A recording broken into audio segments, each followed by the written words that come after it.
This is the new Toyota Camry, which looks almost identical to the previous generation model, but it's got a new model code, XV80, so it must be new then.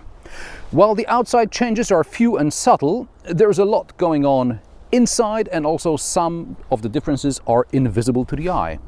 Now, I don't want to boast, but I feel as if Toyota has watched my 2019 Camry review and then changed everything I said that needed changing. Well, almost everything. So, let's see what's new.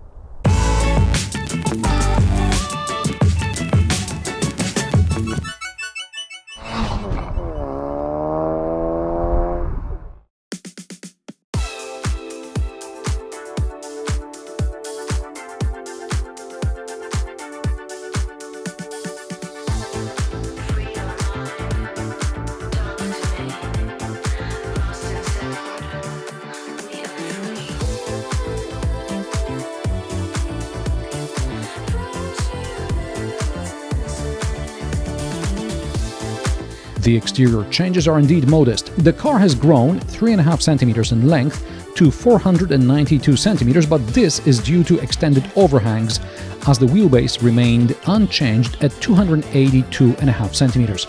The width is also the same at 184 centimeters, but the truck has grown from just under 160 centimeters to just over 160 centimeters. Height remains unchanged at 144.5 centimeters, but the roofline slopes down a bit earlier towards the rear. There are also new headlights and tail lamps, along with resulting minor cosmetic changes.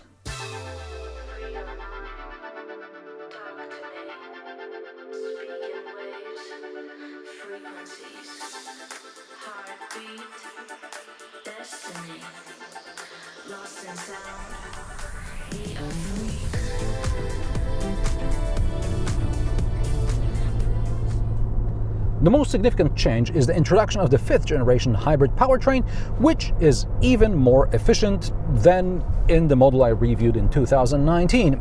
Back then, fuel consumption was around 5.5 liters per 100 kilometers.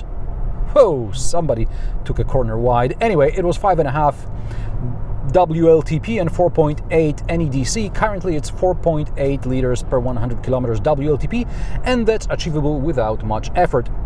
The Camry now delivers power effortlessly. The car has more grunt, though I can't say it's mid-range because it's an ECVT.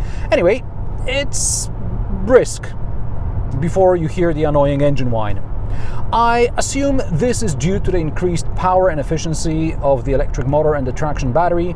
At the same time, the power of the entire system has increased by 12 horsepower to 230.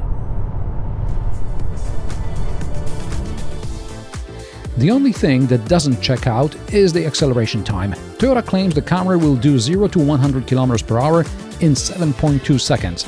I got 7.7 regardless of whether the gearbox and the powertrain were in sport or normal mode.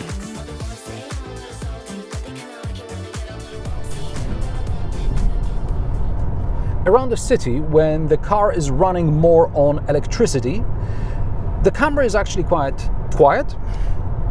It's becoming noisy under heavy acceleration and when you drive on the expressway, but it's better than other smaller Toyota models where soundproofing has been sacrificed to minimize emissions.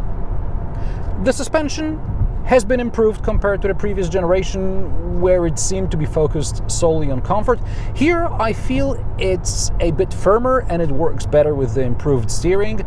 Something must have changed with the suspension geometry, because now I feel like the steering and the front wheels are actually connected. In the previous generation, this connection was exceptionally loose.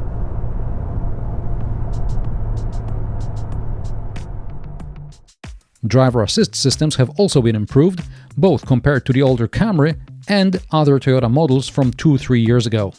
Finally, they assist rather than annoy. They no longer intervene at the last moment when it's too late, as was the case in various Toyota models for many years. All is good now.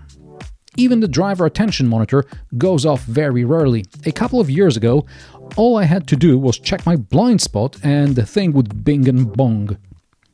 Speaking of blind spots, visibility is decent, and if there are particularly tall passengers or the rear sunshade is up, you can always use the virtual mirror.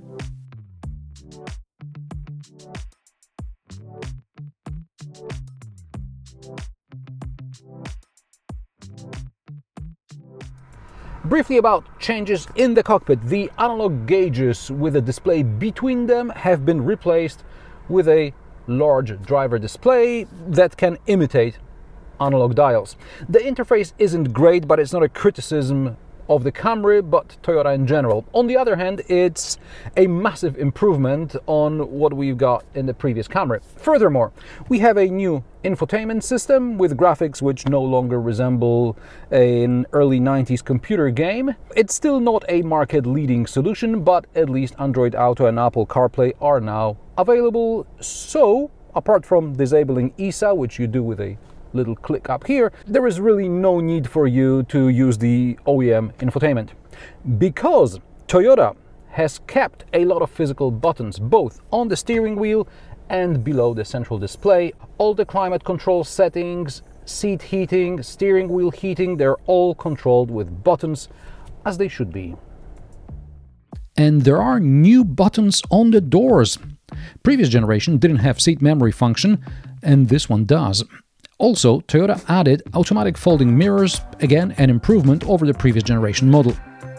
The seats, well, I remember complaining about the short cushions and therefore insufficient thigh support. Unfortunately, I don't have the dimensions of the previous generation seats, but these are fine. The door pockets and wireless charger have also been improved. There are also 3 USB-C ports and good cup holders. The storage compartment under the armrest is large, as is the glove box. No changes in the rear. Once again, I got a test car in top trim with this fancy rear seats arrangement where you have a control panel in the armrest and you can control the backrest tilt, you can control the AC, the radio, and even the rear shade. We still have manual blinds on the rear side windows. The USB-A ports under the air conditioning vents have been replaced by USB-C ports.